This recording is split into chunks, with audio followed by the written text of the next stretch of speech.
more little feminist flags. Truly, sweet mother, I cannot weave on the loom, for I am overcome with desire for a boy because of slender Aphrodite. Overcome with desire is her default mode. Poetically, she's always being overwhelmed by the emotion.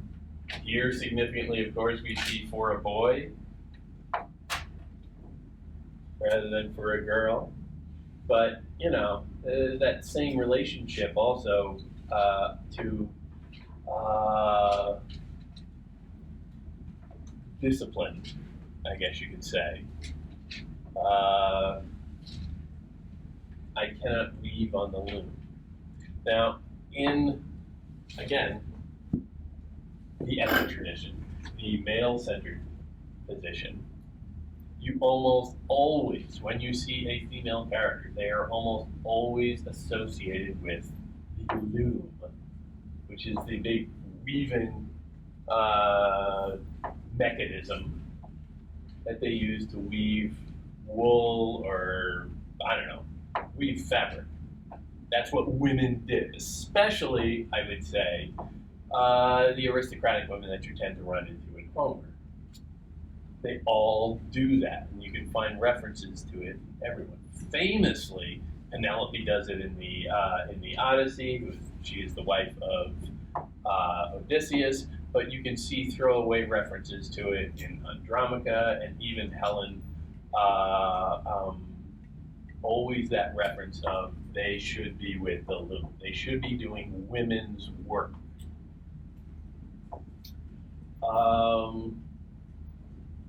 And here you see, truly, sweet mother, I cannot weave on the loom. She is rejecting her women's work to her mother, to the older tradition of the womanly role, and saying, no, that doesn't work for me because I'm just swept up off my feet.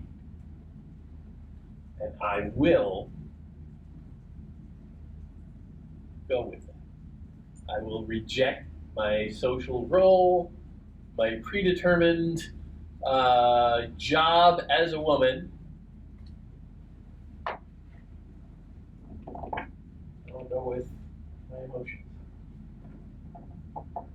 And again, you can criticize her as being a little flighty.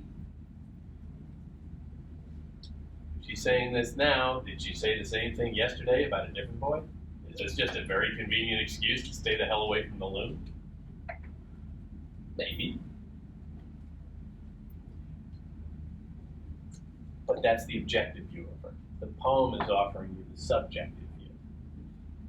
What's it look like from her perspective?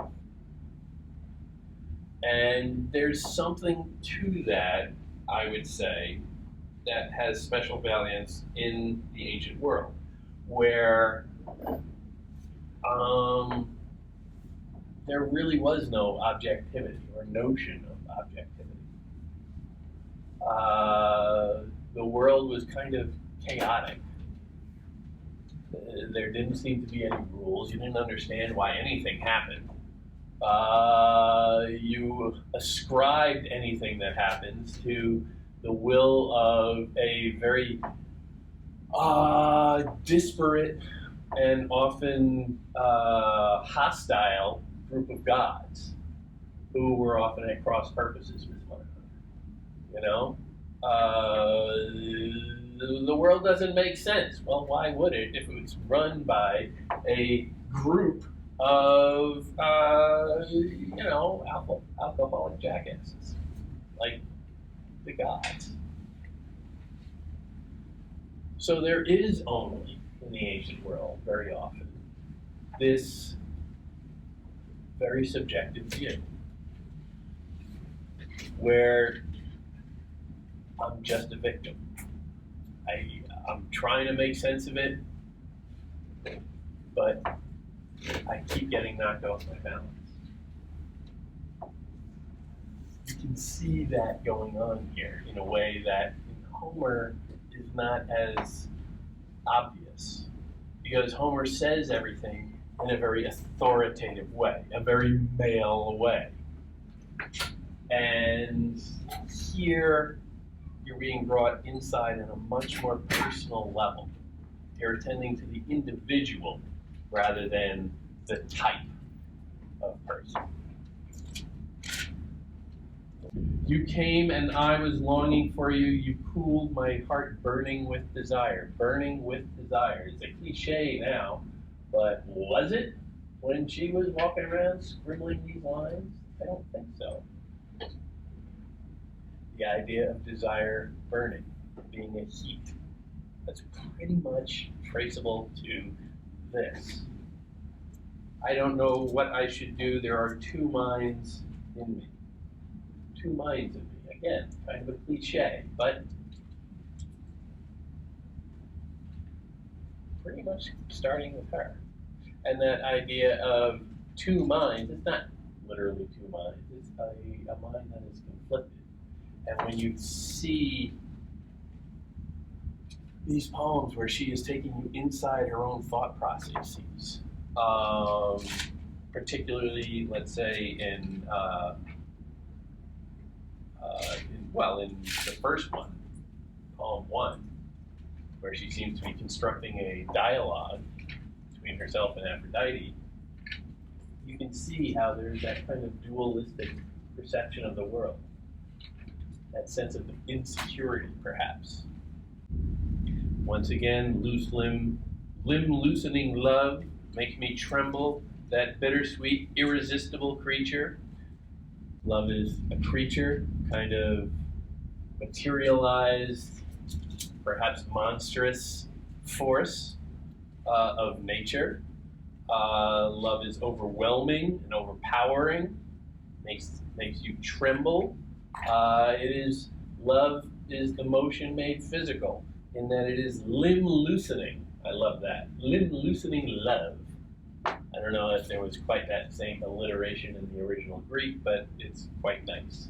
But always that tie-in of those feelings of joy and pain and a kind of rapture that all fall under this general heading of love. I like the simplicity of 168b on the top of page 623. The moon has set and the Pleiades. It's the middle of the night and time goes by. I lie here alone, which is essentially a haiku. A very tight image that doesn't necessarily say anything, but it captures a moment. It captures a sensation of a moment. You can say that, well, okay, it's another image of Sappho being alone, looking up at the sky, at the stars, the Pleiades, and you think of that moment. What it looks like, maybe like, I don't know, 1,000 campfires on a hillside in the morning before a battle, that sort of eerie beauty. But instead of the morning threatening to be, an onrush of thousands upon thousands of soldiers looking to kill you, here she is confronting the fate of I lie here alone. And in the morning, she'll probably still be all alone. And is that any better than waking up to thousands of soldiers looking to kill you? Arguably, yes, but in the moment, late at night, all alone, you can be forgiven for occasionally thinking that, well, it'd be nice if somebody cared enough